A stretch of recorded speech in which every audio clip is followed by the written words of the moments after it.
It is the owner and general manager of your Dallas Cowboys, Jerry Jones. Good morning, sir.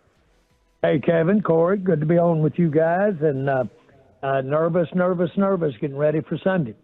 Okay, I'm glad that you said that because I am nervous as well. Is there anything in particular you will do over the next 2.5 days to calm your nerves? I'll keep a close eye on McCarthy, make sure he's strong and ready to go.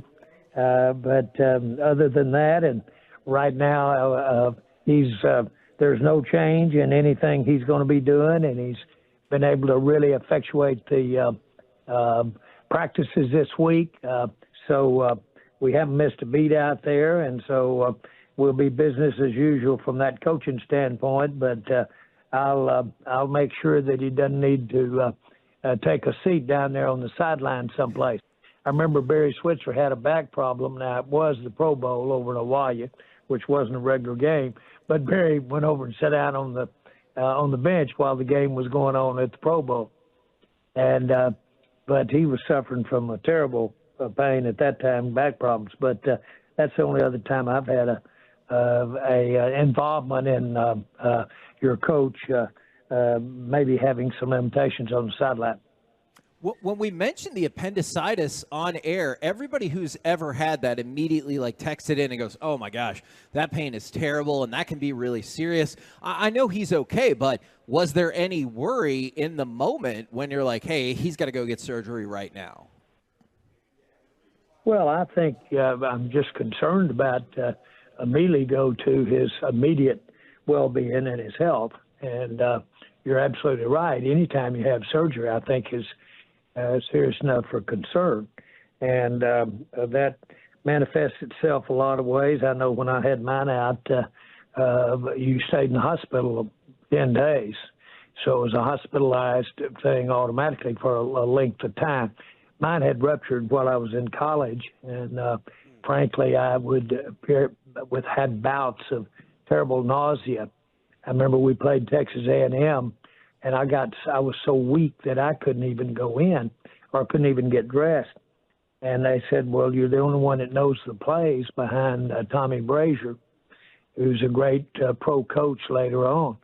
And he gets hurt the first play. And I was so weak and nausea that I couldn't even think about playing. Well, I ran out there and played, graded out the best game I ever played the best I'd ever played. It all went away when you hit the heat of the action.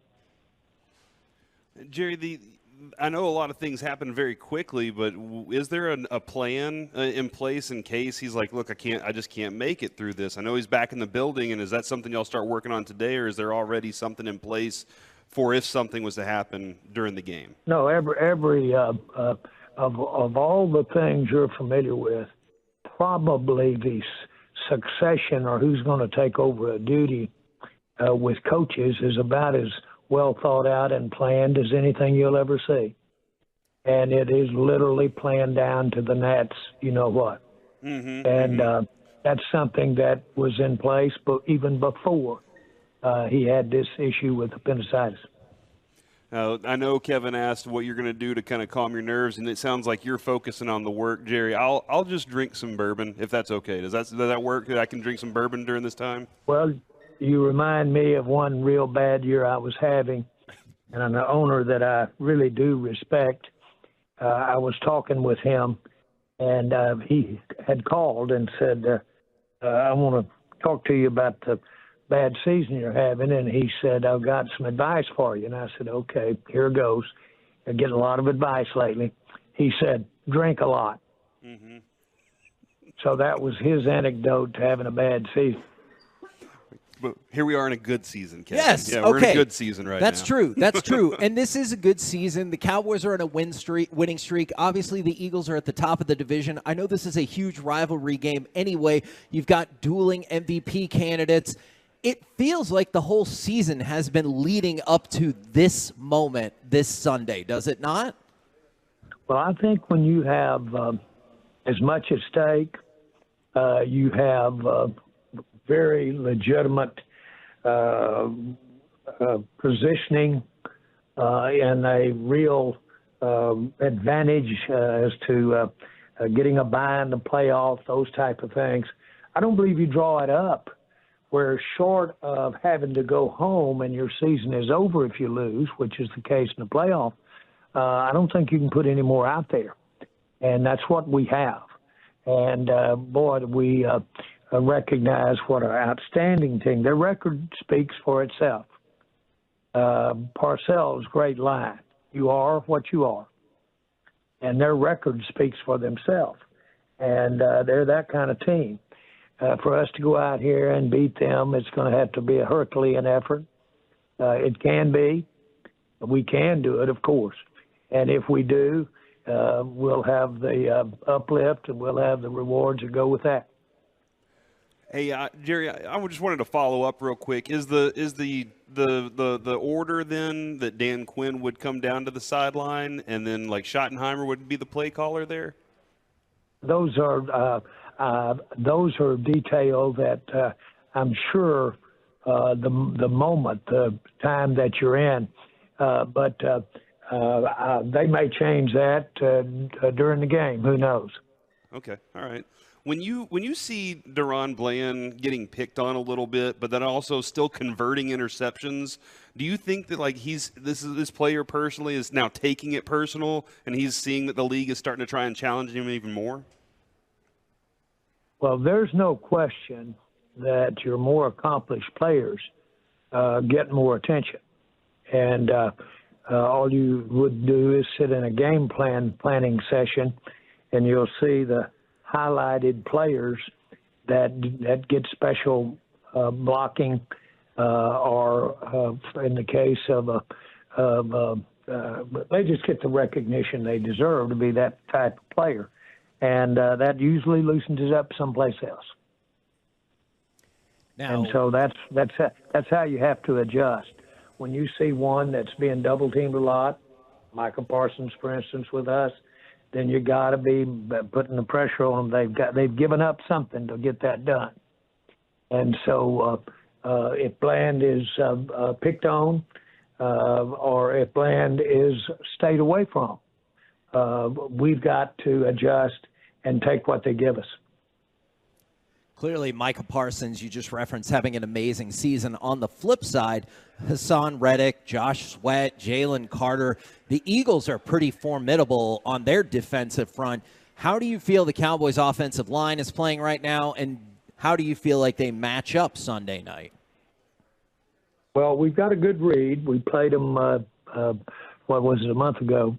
And but anyway, we've got a good read on what our challenges are, and I would expect some adjustments that they will have made. But in general, I think we're going to match up pretty well. And at Cox is a Hall of Famer, and he's always given us a lot of problems. But I think that the kind of things that we're doing, the kind of things they're doing, motion's been giving us a lot of problems, pre-snap motion. They're not a big pre-snap motion team, but they might have gotten that way since they watched the success that Seattle had against us with pre-snap motion. Jerry, the Michael Gallup's targets have been down of recent, and it makes sense. CeeDee Lamb's targets have been very high. His numbers have been there. Is it fair that, like, there are a lot of Cowboys fans out there that have been talking about this, texting into the show? Is it fair to want more out of what Gallup's production's been? Well, I think so. I think Gallup's best is the deep ball, and he high points the ball, and he makes those catches, contested catches. He can make them deep. That's Dak's one of Dak's very best qualities is a deep ball, and the way he throws it deep, it loops, has a good arc on it. Gallup was made to catch that ball and can go up and get it. Those are plays that can really be meaningful. They have been for Gallup and Dak in the past. Let's get some more of them. Do you have any theories then as to why that has not particularly been the case this year? I don't know that there's any theory. You've just got to catch the ball has to be where he can get up and get it. And when it is, he's got to come down with it. And again, it's not that they don't know that. When I say it's coaches and the players, they all know this. And so we've got a lot of options to go. Our tight end situation's really coming around. We've got what I think to be as good a receiving threat as we've had in quite some time. Well, that's got to do with Dak, but it's got to do with those receivers as well. They're running crisper, better routes. They're running through their routes so that if they don't get the ball, they've got the defensive guys trying to cover them, which opens it up for somebody else. So I'm pretty pleased right now with the way the passing game's going. I know you got the opportunity to talk with Sean and RJ on Tuesday about Shaq Leonard. I'm curious, have you moved on from that? Are you still a little frustrated that he went to your rivals? And what do you anticipate from him on Sunday? Well, they're not going to let me move on from it because exactly as you put it, he's going to be playing more than likely.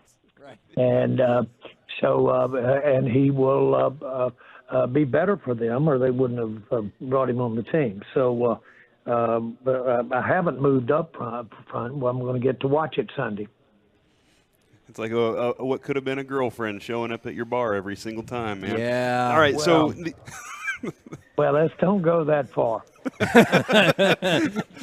Jerry, we've been asking this question all week, and I think we use the term hate, but dislike is a term that you can also use. When was the moment that you realized that the Philly fan base was different, and maybe you disliked that bunch? Well, I did it early. There's some pretty good fans up there, and they've kind of got a culture, a way of expressing themselves that has a lot of directness to it, and I'm going to call it directness. But I remember I used to go up there with a great educator named Father Tribute, and his family lived there, so he went with us.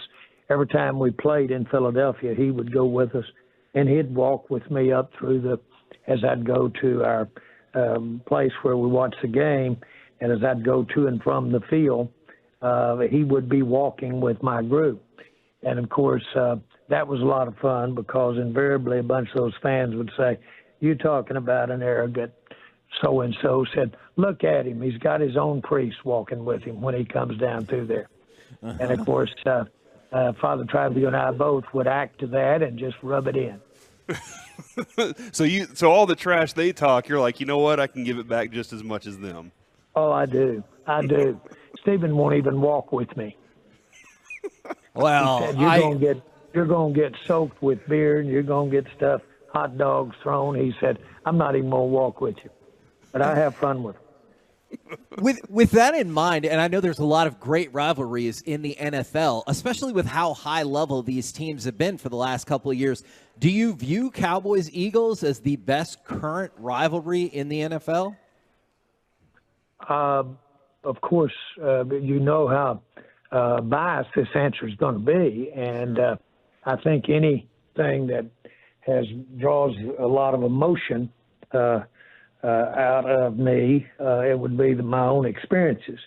I love to play Philadelphia outside our division. The Raiders are a great group to play with, to play against, and we've had some great games with that. I've gone right down and almost gotten up in the stands with the great bunch of Raiders dressed up down there every way from Sunday, and of course they're going to tear you limb from limb. And when you get up close, they're doctors, lawyers, business guys having more fun than anybody.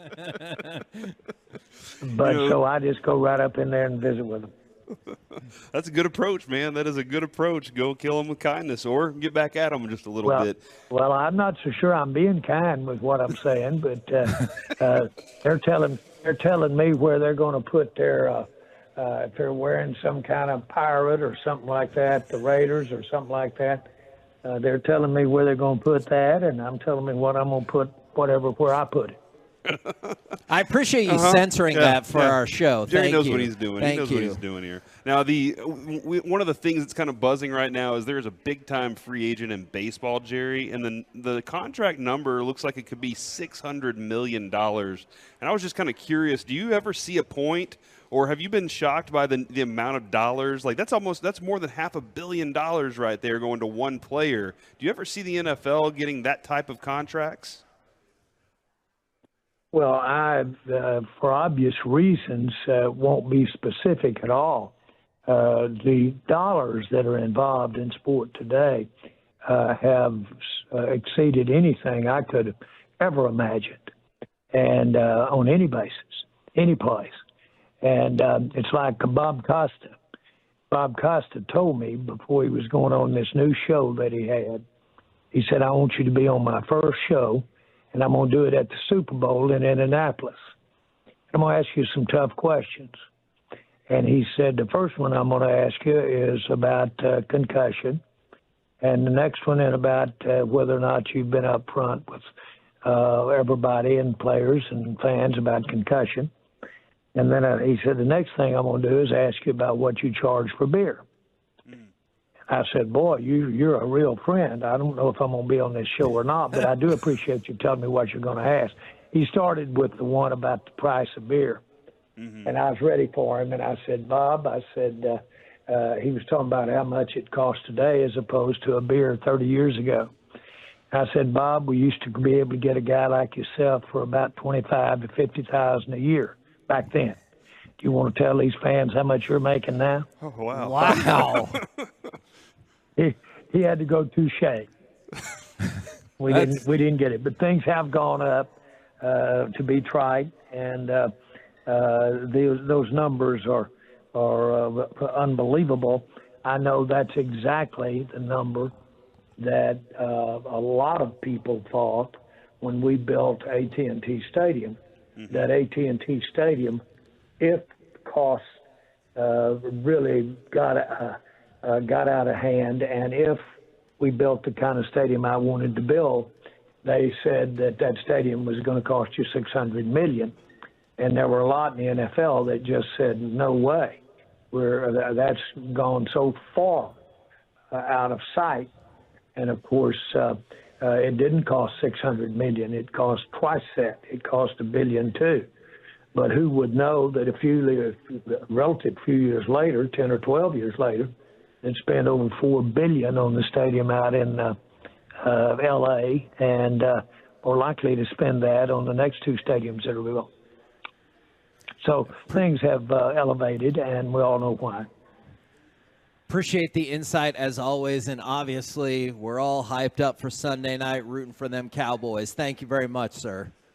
Good to be on with you guys, and thanks for tolerating. I'm doing the same thing. I'm just nervously biding these hours away. Go give them hell, then. Go give them hell, Jerry. There you go, Jerry Jones.